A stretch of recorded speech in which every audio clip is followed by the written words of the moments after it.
સો જેને જેને ગોઠણના દુખાવા નથી મારી સાથે જામ કરશો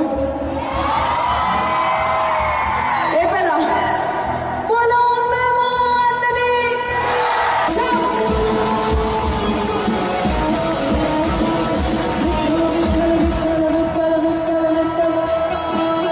ઓકે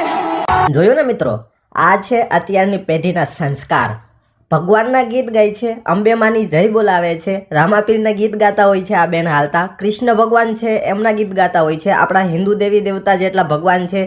એમના ગરબા ગાતા હોય છે, મેલડીમાંના ગીત ગાતા હોય છે. આ બેન જે છે સ્પેશિયલી નવરાત્રિમાં ગરબા જ તમને ખબર હોય ભગવાનના ગીત જ ગાવાના હોય, તો નવરાત્રિમાં પણ આ બેન જે છે આવા કપડાં પહેરી અને આવી રીતે જે છે ગરબા ગાતા હોય છે. ભગવાનના જે છે રાસ ગરબાને જે હોય એ ગાતા હોય છે. અને સૌથી મોટી વાત તો એ છે કે આ બેન જે છે જ્યાં મતલબ આવા કપડાં પહેરીને ગાતા હોય ત્યાં ઓડિયન્સ પણ મજા લેતી હોય છે, મતલબ કે ઓડિયન્સ પણ ત્યાં ઝૂમતી હોય છે અને ગરબા રમતી હોય, એમાંથી કોઈને કાંઈ પણ જાતની પ્રોબ્લેમ નથી હોતી. ભાઈ તમે ભગવાનના ગીત ગાઓ છો, ભગવાનના રાસ ગરબા ગાઓ છો, ભગવાન માટે થઈને તમે નવરાત્રિ જે છે સ્પેશિયલી આપણા માતાજી માટે થઈને હોય છે, આપણા દેવીઓ માટે થઈને હોય છે, આપણે જેને માં કહીએ છીએ એમના માટે થઈને જો તમે આવું કંઈ આયોજન કરો છો તો આવા કપડાં ત્યાં ના શોભે. આવા કપડાં જે છે બાર ડાન્સર હોય અથવા તો મોટી પાર્ટી ફેન્સી હોય મોટા લોકોને ત્યાં અથવા તો વિદેશમાં હોય ત્યાં ચાલે આવા કપડાં, પણ આપણા ભારત દેશની સંસ્કૃતિ નથી, સ્પેશિયલ આપણા ગુજરાતમાં આવી સંસ્કૃતિ નથી કે આવા કપડાં પહેરે અને માણસો જે છે આવા કપડાં પહેરીને ભગવાનના ગીત ગાય.